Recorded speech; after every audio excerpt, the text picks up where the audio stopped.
Plazo, en cuanto a recepción provisoria, plazo de garantía, yo recibo... No, recepción, yo recibí, firmé, recibo la obra conforme. Pero hay un tema delicado en cuanto al funcionamiento. Yo puedo entregar una obra en noviembre, pero no puedo probar la calefacción hasta agosto. ¿Me explico? No puedo recibir la obra si yo no la probé. Bueno, ahí tal vez podría meterse el tema como un vicio oculto, tal vez, si es el tema de la calefacción. Se supone que yo igual tengo que probar todo cuando lo recibo.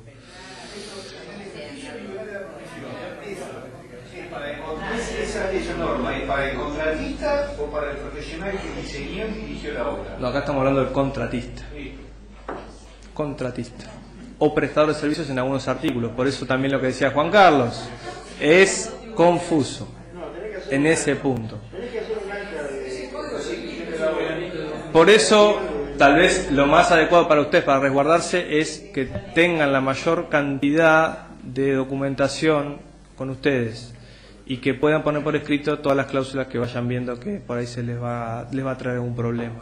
Firmadas con la otra parte, ¿no? Obviamente. La recepción provisoria está muy usada en la licitación. Claro, sí. Sí. Pero bueno, no estaba regulado antes así específicamente como lo trae el Código Nuevo. El 1072, y primer párrafo dice eso. El 747 en cuanto obligaciones, habla de la entrega de la cosa se presume la inexistencia de vicios aparentes y la calidad adecuada de la obra, sin perjuicio de lo dispuesto respecto a la obligación de saneamiento. Bueno, se extingue entonces si no hay plazo de garantía, eso queda claro. En cuanto no afecten la validez, la solidez, ni hagan la obra impropia para su destino. También hace esa salvedad el 1272 y ya se mete un poquito con lo que es vicio redivitorio, tal vez, en cuanto a el destino impropio de la obra.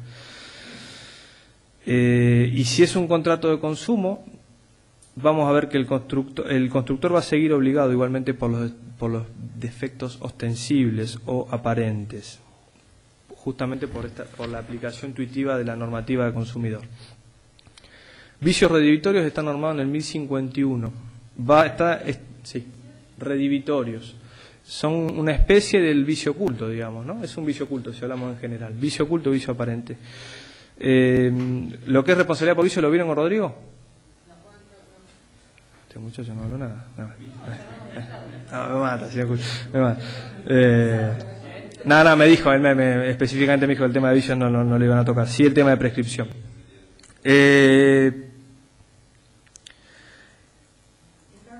Hay una modificación en cuanto al nuevo código, en cuanto que la recepción definitiva antes extinguía la responsabilidad por vicios aparentes y ocultos, lo que decíamos recién. Ahora no, solamente los aparentes. Específicamente el nuevo código habla de qué pasa con la responsabilidad por vicios ocultos, a dónde se extiende. Se extiende en el 1053 y 1051 regula esto. A los defectos no comprendidos en las exclusiones del 1053, o sea, aquellos defectos que el adquiriente conoció o debió haber conocido mediante un examen del bien, o a aquellos defectos del bien que no existían al tiempo de la adquisición, salvo que se haya hecho reserva expresa de ellos. Y por otro lado, la responsabilidad por vicios ocultos se va a extender a los vicios redivitorios. ¿Qué son los vicios redivitorios?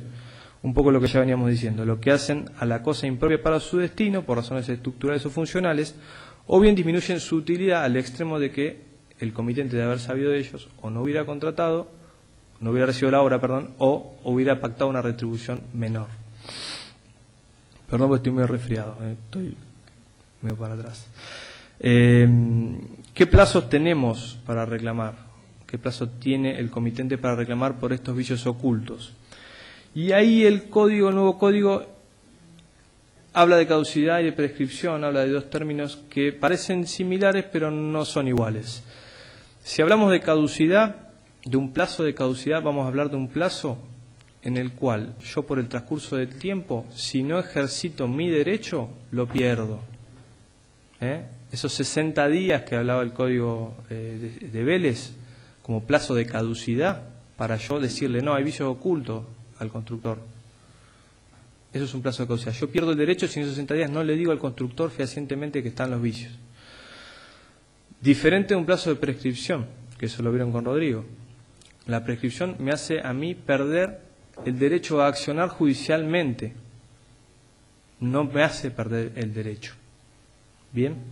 El código habla indistintamente de caducidad y prescripción y hay que estar atentos a ver qué plazo o cuál es el que se aplica.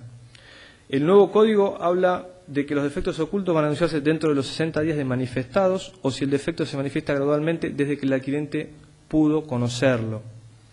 Si vence el plazo, se va a extinguir la responsabilidad, porque yo pierdo el derecho. Salvo que el enajenante o constructor haya conocido o debía conocer los defectos.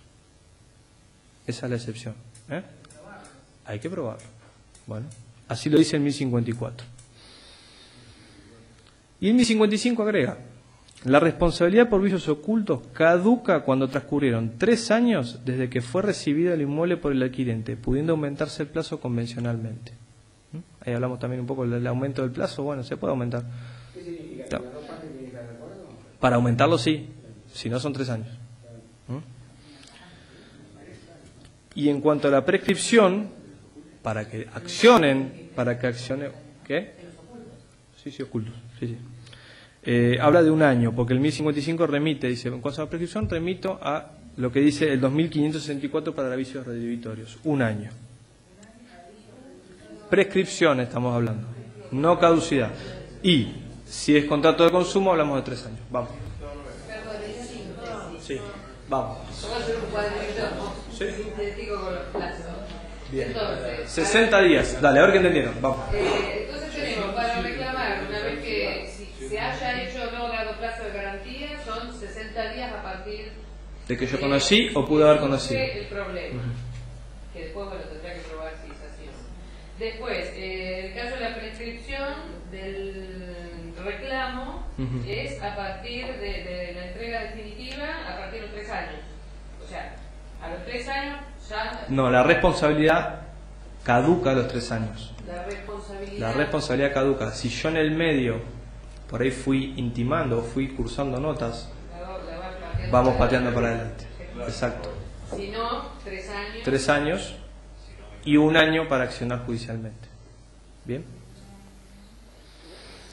En cuanto a la obra en ruina o impropia para su destino, se cambia la terminología. El nuevo código habla de obra impropia para su destino justamente y no de ruina parcial o total. Hay un cambio terminológico, pero en sí el fondo de la cuestión está similar. Está regulado en el 1273. El constructor de una obra realizada en un inmueble destinada por su naturaleza a tener larga duración responde al comitente y adquirente de la obra por los daños que comprometen su solidez y por lo que la hacen impropia para su destino. Solamente se va a eximir por causa ajena. Eso lo vieron con Rodrigo. Responsabilidad sí. Bien. No importa. Bien, entonces el constructor solamente se va a eximir de responsabilidad si prueba la causa ajena. Y ahí entramos a lo que es responsabilidad concurrente, que creo que al principio lo habíamos tocado el tema un poco. Depende de qué participación yo tuve en esa obra, también voy a tener una responsabilidad. No solamente va a ser el contratista o constructor. Concurrentes. Depende qué participación tuve. Si es solidaria, yo le puedo exigir el todo a cada uno de los que intervinieron. Si es concurrente, depende cómo hicieron. Exacto. Y ahí hablamos de subcontratista, proyectista, director de obra y cualquier otro profesional ligado al comitente en un contrato de obra. Ahí puede haber una extensión de responsabilidad a ustedes, básicamente.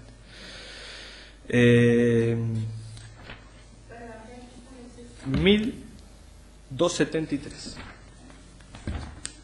y 1274. ¿Eso en el anterior código era diferente? No, era igual. Era igual, pero acá está más específico y más digregado, digamos, en cuanto a los ejemplos. Pero en sí lo que cambia es la terminología, no cambia cómo era el régimen en el código anterior. Sí. Lo afecta si hay una responsabilidad concurrente. Si se prueba que el proyecto, y por ejemplo, si el proyecto tenía un defecto. ¿El proyecto? Claro. ¿Un defecto de planificación, no sé, de cálculo? Si se prueba eso, vos vas a ser responsable, porque después, sí, no, hubo un defecto de cálculo, por eso se casó. no estudiado. Entonces lo pones sobre un colchón que se mueve. O sobre un mazo de roca Exacto. firme, no se mueve. Acá se te va a quebrar, allá no. Exacto. Hay que ver un poco, no, pero nada. Estuvimos hablando de responsabilidad, digamos, de entrega de obras, en la relación entre comitente y contratista que ejecuta la obra. Sí. Y de vice reditorio. Sí. Que el contrato que has dicho vos, como comentaba el ejemplo, para el estudio jurídico. Sí. Está bien, contrataste en la empresa, entre comitente, está bien, el tutor y el responsable, el profesional. Y el que descubrí los vicios sos vos. Sí. Está bien, vos tenés que accionar contra ellos, que lo descubriste después de 5 años. Está bien, vos accionás contra la empresa. Pues 5 años, chao. 3 años. 3 años, máximo. 3 años. 3 años. O sea que abrir los caños están todos porque... Sí, 3 años. Si no, pobre, el constructor queda pegado de por vida, si no. La calidad de... Si no, quedan todos pegados por vida.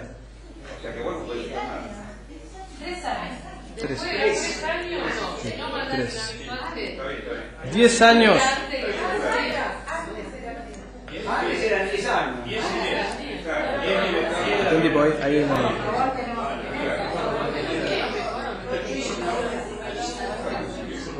Por lo que he visto yo, son 3 años en la modificación, ¿eh? Para mí pasan los 3 años y se terminó. Cortina. Pero no es del momento que usted los recibió. Desde que yo los percibo. Desde que yo los percibo. No, los 10 años de responsabilidad civil creo que se siguen. No, en lo que es contractual, responsabilidad contractual son 10 años, sí. No, 2 años, perdón, no 2 años, 2 o 3. 10 años, yo lo que he leído. Rodrigo le dijo 10 años, 10 años, Rodrigo. No me meto. No, él también dijo 5 dijo. Bueno, 1275, el 1275 habla de que el plazo de caducidad para que el daño se produzca y nazca la responsabilidad sigue siendo de 10 años de aceptada la obra. Daño, no vicio. 10 años para el daño. Sí, intrínseco, porque estaba mal construido, no se veía cuando yo recibí la obra. El daño se le produce a la persona, que se le cayó balcón en la cabeza, no al que tenía el departamento. ¿Eh? Esa es la diferencia. Bueno, ahí hay otra cosa. Si yo le puse mucho peso al balcón y se cayó, bueno, ahí es mío.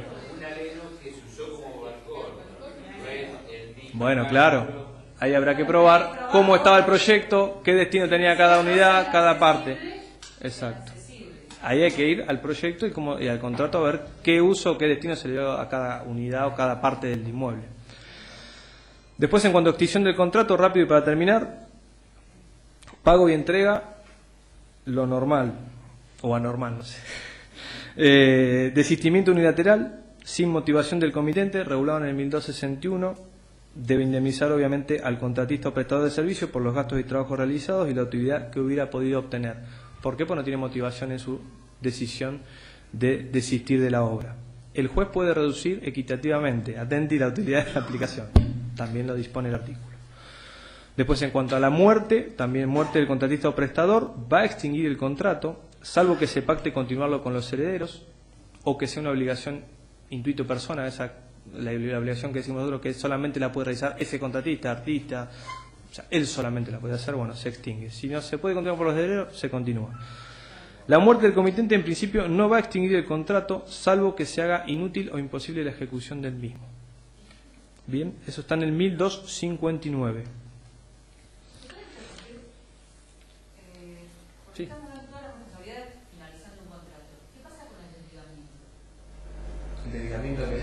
Te desligás profesionalmente, te desvinculás. Vos como profesional. Hiciste un 70% de la obra y te Renunciás. desvinculás. Bueno, Yo digo, de común acuerdo, no te desvinculás. Pero por eso, ahí hiciste un 70% de la vas obra. a cobrar en base Lo que vas a cobrar, no importa, me refiero a la La responsabilidad. responsabilidad. y vos vas a ser responsable hasta lo que construiste vos. Por eso O hasta lo que hiciste. Claro, sí, por supuesto.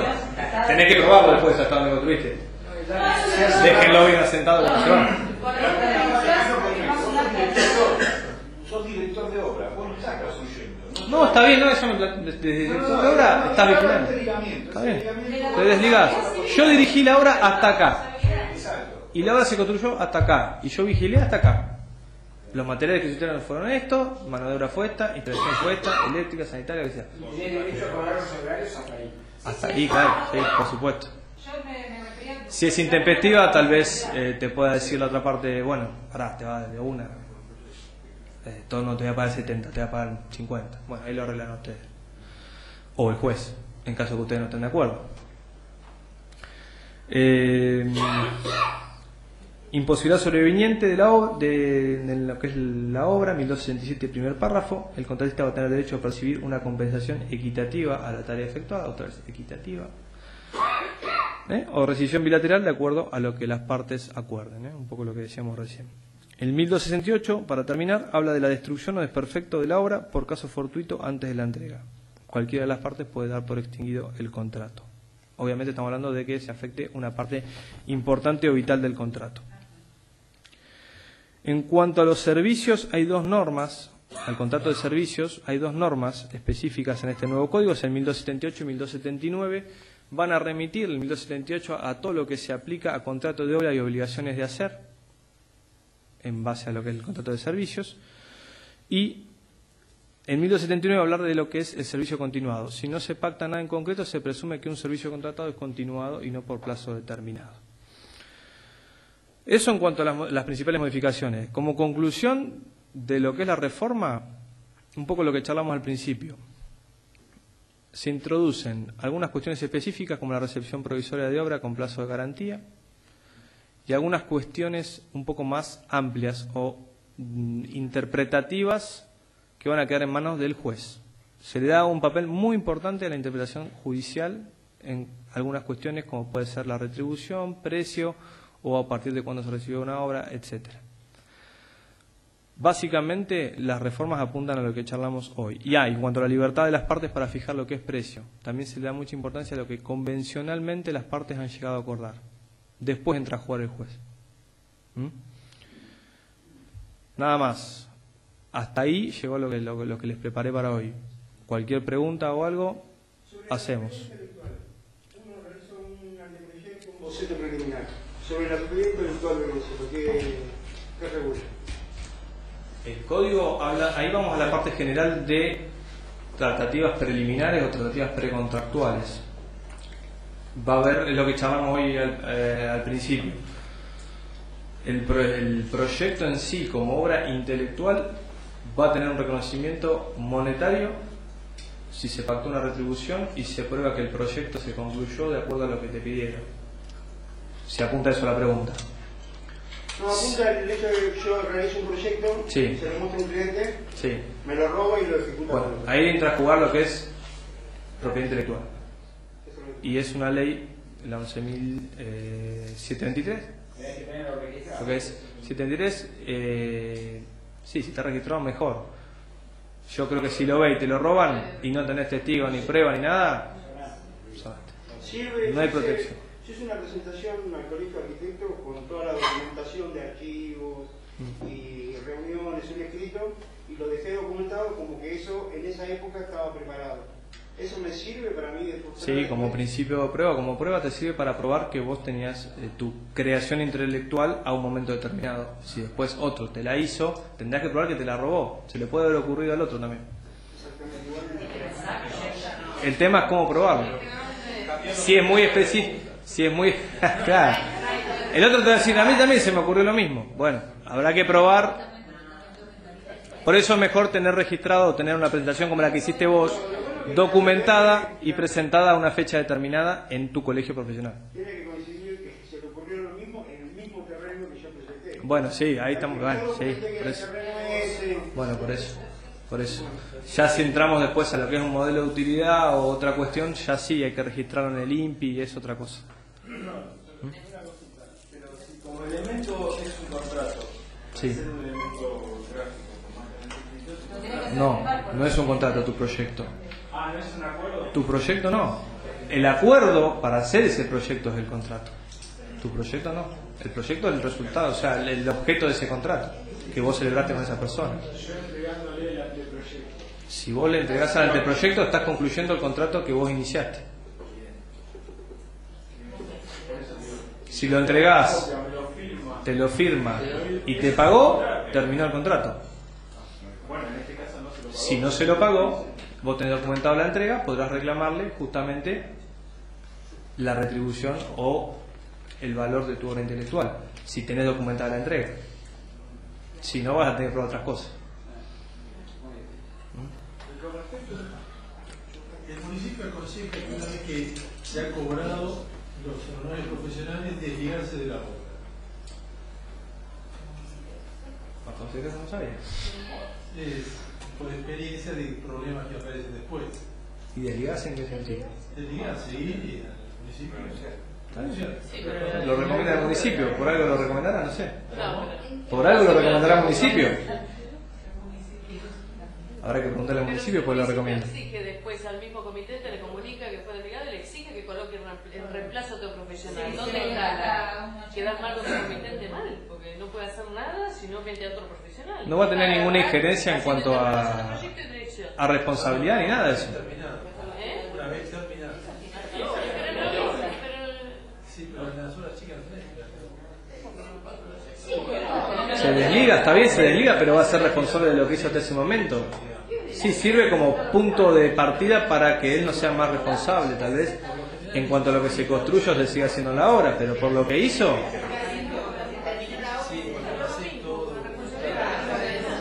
Por supuesto. Sí, claro, con las normas genéricas que vimos recién.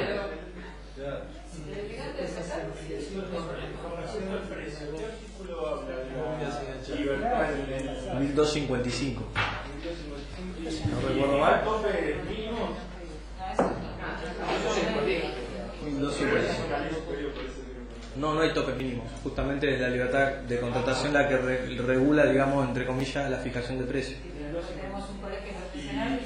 Tenés un mínimo legal, bueno, hay otras pautas y por eso habla de que se puede recurrir a la justicia si no es equitativa o es desproporcionada la retribución o precio. Siempre y cuando no esté prepactada. Si yo quiero que me paguen 5 veces más que el mínimo. Y yo acepto, bueno, perfecto, yo te firmo, sí, tomá, te pago todo lo que quieras. Listo. Terminado. Hacele firmar. No, además está bien, digo, de menos. Si nosotros acordamos firmar algo menos que el arancel de la ley. Y ahí yo creo que va a entrar el Tribunal de Ética de acá y te va a decir, no, mirá, Tribunal de Ética. Va a tener que intervenir el Tribunal de Ética. Tribunal de Ética te va a decir, no, hay un mínimo, estás cercenando, estás matando a los demás. Hay un mínimo. Pero tiene que intervenir. Después, si vos lo contratás y nadie se entera, y bueno, es el contrato. Si el contrato queda entre ustedes, entre las partes, terminado. Si eso sale a la luz o se hace público, intervendrá el Tribunal de Ética, irán a la justicia y se verá. Y te suspenderán y te sancionarán. Claro, sí. Yo el contrato puedo decir $1. Y si el otro no dice nada, dice pactó $1. Ahora, si ese contrato se hace público, llega acá, van a decir, muchachos, no. Bueno, por eso hay un mínimo. Exacto.